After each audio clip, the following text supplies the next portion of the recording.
the White Queen and Alice Through the Looking Glass, and she sat down with Chris Connolly to talk about the movie and Mother. Take a look. Alice.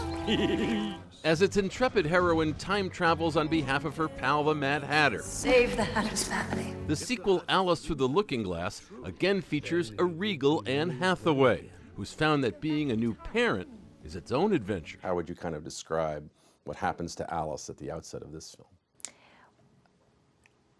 I haven't seen the beginning of the film. I'm sorry. But I am a new mother, and I didn't time the feeding schedule. Well, like, I have any control over it. My kid was hungry. I had to feed him. I missed the first 20 minutes, so I can't tell you about the beginning of the movie. It's really sorry. good. There's a big ship. I thought the rest of the movie was good, so I assumed they didn't, whiff it the first 20 minutes, and then just all of a sudden it got good.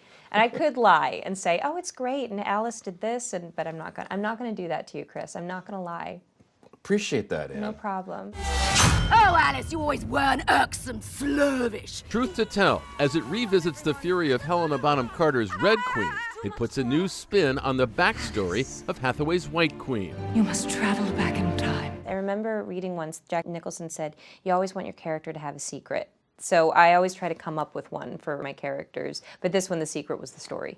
At the start of 2016, she used social media to share a secret from her own life, that she was pregnant with her first child by husband Adam Schulman. You kind of took control over something that... Oh yeah, I hadn't planned on ever confirming it, and then I had seen a photographer while I was on vacation taking a photo, and I just thought it's such a joyful and a sacred experience, carrying life, and I just thought I don't want the first version of this to be out there with me covering or scowling at someone. That's not representative of the experience. So I chose a photo that I was happy with, and I put it out there, and that was that.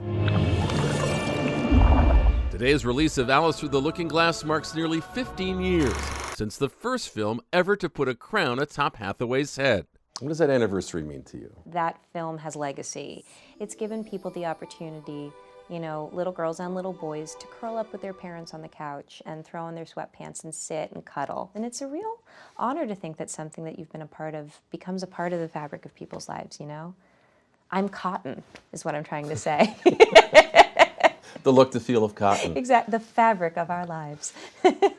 For Good Morning America, Chris Connolly, ABC News, Los Angeles. Alice Through the Looking Glass opens today.